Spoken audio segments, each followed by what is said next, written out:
And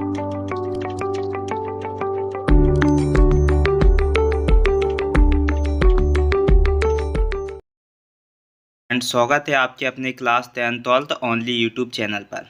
तो आज बात करने वाले हैं जो विद्वान हुआ करते थे और उनके जो निवास स्थान हुआ करते थे वो किस प्रकार हम इस वीडियो में चर्चा करने वाले हैं। अगर आप इस वीडियो पर नए हो तो प्लीज़ चैनल को सब्सक्राइब कर लो, वीडियो को बेल आइकन को ऑन कर दो, जिससे कि मैं कोई सी भी नई वीडियो अपलोड करूं तो सबसे पहले आप तक पहुंच जाए। तो चलो स्टार्ट करते हैं इस वीडियो को।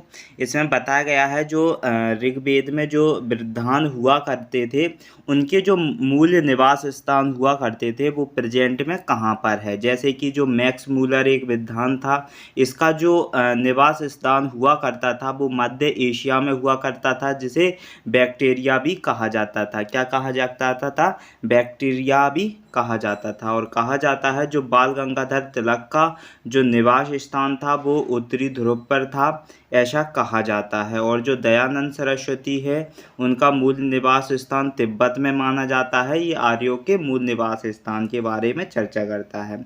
और जो गंगानाथ जहाँ है इनका जो मूल निवास माना जाता है वो ब्रह्मर्षि देश माना जाता है। ठीक है। और कहा जाता है जो एलडी कल हैं, जो एलडी कल का निवास स्थान माना जाता है वो कश्मीर तथा हिमालय के क्षेत्र को माना जाता है। तो एलडी कल का जो निवास स्थान है वो कश्मीर तथा हिमालय का क्षेत्र है। और जो गाइल्स हैं, गाइल्स का जो निवास स्थान की बात करें तो इनका हंगरी अथवा डैन्यूब जो नदी है वहाँ पर इनका निवास स्थान माना जाता है गाइल्स का। और जो गार्डन चाइल्ड्स मेयर पिक हैं, इनका जो कहा जाता है मूल निवास स्थान वो दक्षिणी रूस में माना जाता है। तो इस प्रकार इनके मूल निवास स्थान है। और कहा जाता है जो पेनका और हाइड हैं, पेनका हाइड, इनका मूल निवास स्थान कौन सा है? जर्मनी है। और डॉक्टर अविनाश चंद्र दास जो हैं इनका मूल निवास स्थान है सप्त सैंधव प्रदेश। कौन सा है? सप्त सैंधव प्रदेश इनका मूल निवास स्थान है। किसका? डॉक्टर अविनाश चंद्र दास का। एक बार हम रिवीजन कर लेते हैं क्योंकि ये कॉम्पिटिटिव एग्जाम्स में आपसे बहुत ज़्यादा इंपॉर्टेंट क्वेश्चंस बन जाते हैं और यहाँ से आपसे प्रश्न पूछे जाते हैं। जैसे मैक्स मूलर हुआ तो मैक्स मूलर का जो निवास स्थान है ये हर बार शायद पेपर्स में कहीं ना कहीं पूछ लिया जाता है कि जो मैक्स मूलर एक विद्वान की कैटेगरी में आते हैं, इनका जो मूल निवास स्थान रहा है वो मध्य एशिया बैक्टीरिया में रहा है। और जो बाल गंगाधर तिलक है इनका मूल निवास उत्तरी ध्रुव में माना जाता है। और जो दयानंद सरस्वती है इनका मूल निवास कहा जाता है तिब्बत था। और जो गंगानाथ झा इनका मूल निवास स्थान ब्रह्मर्षि देश माना जाता है। और जो एलडी कल हैं इनका मूल निवास स्थान कश्मीर तथा हिमालय क्षेत्र है। और वो जो गाइल्स हैं इनका मूल निवास स्थान हंगरी अथवा डैन्यूब नदी के यहाँ माना जाता है, गाइल्स का मूल निवास स्थान। और जो गार्डन्स चाइल्ड्स और मेयर और जो पिग हैं इनका मूल निवास स्थान दक्षिणी रूस में माना जाता है। ठीक है, दक्षिणी रूस में माना जाता है। और जो पेनका हार्ड हैं, कौन का? पेनका और हार्ड, इनका मूल निवास स्थान जर्मनी माना जाता है। और डॉक्टर अविनाश चंद्र दास जो हैं इनका मूल निवास स्थान सप्त सैंधव प्रदेश माना जाता है। ठीक है, तो इस प्रकार ये इनके मूल निवास स्थान हुआ करते थे। ये आपसे कॉम्पिटिटिव एग्जाम्स में पूछ लिया जाता करती थी। जो प्रेजेंट में हम उर्दर कहते हैं, तो उर्दर तो जो हुआ करता था वो अनाज नापने वाला एक पात्र के लिए हुआ करता था, जिससे क्या हुआ करता था, जिससे जो गेहूँ हुआ अनाज हुआ करते थे वो नापा जाता था। ठीक है, अब तो जो वेट आ चुके हैं, तो पहले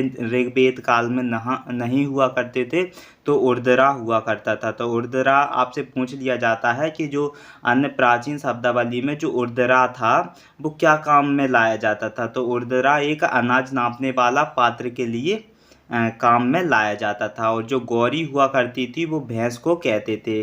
पहले प्राचीन शब्दावली में जो गौरी भैंस को कहा जाता था, और जो होता था, होता को जो प्रार्थना करने वाला पुरोहित हुआ करता था, जिसे हम या ब्रह्मा मान लो, या फिर आज के प्रेजेंट जनरेशन्स में जो ब्राह्मण होते हैं वो होता होते हैं, क्योंकि वो ज़्यादातर उनकी कैटेगरी के लोग क्या करते हैं, प्रार्थना से रिलेटेड होते हैं। तो उन्हें कहा जाता था पहले, जो भी कोई भी, ऐसा नहीं था पहले ब्राह्मण ही नहीं, पहले कोई भी लोग हुआ करता था जो कि प्रार्थना करता हो, प्रार्थना करने लायक हो या प्रार्थना करने वाला पुरोहित हो, उसे हम होता कहा करते थे। और जो उद्गाता है, उद्गाता जो सामवेद का गायन करने वाला पुरोहित जो हुआ करता था। सामवेद को एक कहा जाता है जिसमें संगीत वगैरह हुआ करते थे, तो उसमें उद्गाता कहा जाता है। तो उद्गाता कौन होता है? उद्गाता एक सामवेद का जो ज्ञान करने वाला पुरोहित हुआ करता था, उद्गाता।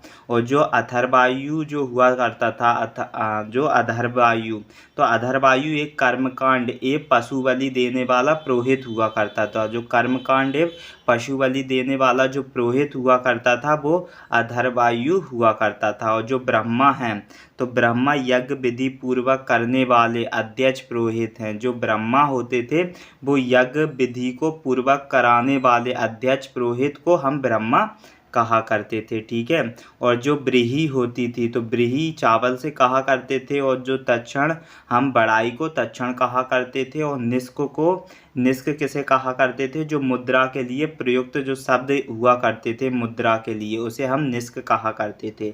और बृहस्पति चारागाह का अधिकारी, जो चारागाह का अधिकारी हुआ करता था उसे हम बृहस्पति कहा करते थे। तो इस प्रकार आपसे अन्य प्राचीन शब्दावली पूछ लिया जाता है कि जो उर्दरा क्या हुआ करता था, तो अनाज नापने वाला एक पात्र हुआ करता था। गौरी भैंस को कहते थे। होता जो प्रार्थना करने वाला पुरोहित हुआ करता था। और जो उद्गाता वो सामवेद का गायन करने वाला पुरोहित होता था। और जो अथर्वायु वो कर्मकांड एवं पशु बलि देने वाला पुरोहित हुआ करता था। और जो ब्रह्मा कौन हुआ करते थे? जो यज्ञ विधि पूर्वक कराने वाले अध्यक्ष पुरोहित हुआ करते थे। और जो ब्रीही, ब्रीही चावल को कहा करते थे, ठीक है। और जो तक्षण बड़ाई को कहा करते थे। और निष्क मुद्रा के लिए प्रयुक्त शब्द हुआ करते थे। और जो बृहस्पति वो चारागाह का अधिकारी हुआ करता था। तो इस प्रकार से ये अन्य शब्दावली हुआ करती थी।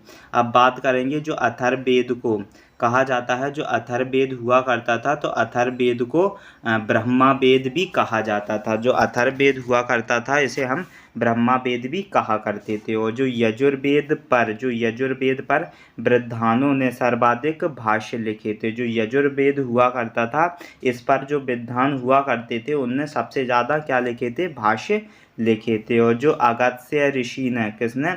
अगस्त्य ऋषि ने दक्षिण भारत का एक आर्यकरण किया था। जो अगस्त्य ऋषि हुआ करते थे, तो अगस्त्य ऋषि ने दक्षिण भारत का एक आर्यकरण किया था। और कहा जाता है ऋग्वेद में जो क्षत्रिय के लिए एक राजन्य शब्द का प्रयोग होता था। कहा जाता है जो ऋग्वेद हुआ करता था, तो ऋग्वेद में जो क्षत्रिय, ऋग्वेद में क्षत्रिय के लिए जो राजन्य शब्द का प्रयोग होता था। और जो ऋग्वेदिक जो काल में पर्दा प्रथा नहीं थी। जो ऋग्वेदिक काल में कहा जाता था जो पर्दा हुआ करती थी वो प्रथा नहीं मानी जाती थी ऋग्वेदिक काल में। और इस काल में स्त्रियों की दशा बहुत अच्छी थी। जो ऋग्वेद काल में स्त्रियों की दशा कैसी थी? बहुत अच्छी थी। और ऋग्वेदिक काल में सती प्रथा भी नहीं थी। ऋग्वेदिक काल में सती प्रथा भी नहीं थी और कोई पर्दा प्रथा भी नहीं थी ऋग्वेदिक काल में। और पर्दा प्रथा का उल्लेख वैदिक काल में नहीं मिलता है, ठीक है। और जो पर्दा प्रथा का उल्लेख जो है वो वैदिक काल में नहीं मिलता है। तो इससे रिलेटेड क्वेश्चंस आपसे कॉम्पिटिटिव एग्जाम्स में पूछ लिए जाते हैं। जैसे यथर्वेद को ब्रह्मा वेद भी कहा जाता है। और यजुर्वेद पर जो विद्वानों ने सबसे ज़्यादा भाष्य लिखे थे। और जो अगस्त्य ऋषि ने दक्षिण भारत का आर्यकरण किया था। और जो ऋग्वेद में क्षत्रियों के लिए राजन्य शब्द का प्रयोग होता था। और जो ऋग्वेद काल में पर्दा प्रथा नहीं थी। इस काल में स्त्रियों की दिशा कैसी थी? बहुत ही अच्छी थी।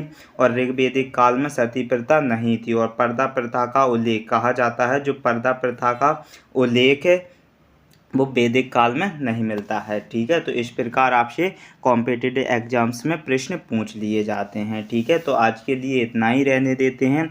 आई होप आपको ये सब चीज़ें बहुत अच्छे से समझ में ज़रूर आई होंगी। तो प्लीज़ अगर आपको अच्छे से समझ में आई हैं तो वीडियो को लाइक कर दें एंड शेयर कर लें। अगर आप चैनल पर नए हैं तो चैनल को ज़रूर सब्सक्राइब कर लें, क्योंकि इस चैनल पर इम्पोर्टेंट्स मटेरियल प्रोवाइड किया जाता है, जिससे कि वो मटेरियल आपको सबसे पहले मिल सके। तो आज के लिए इतना ही, मिलते हैं नेक्स्ट वीडियो में।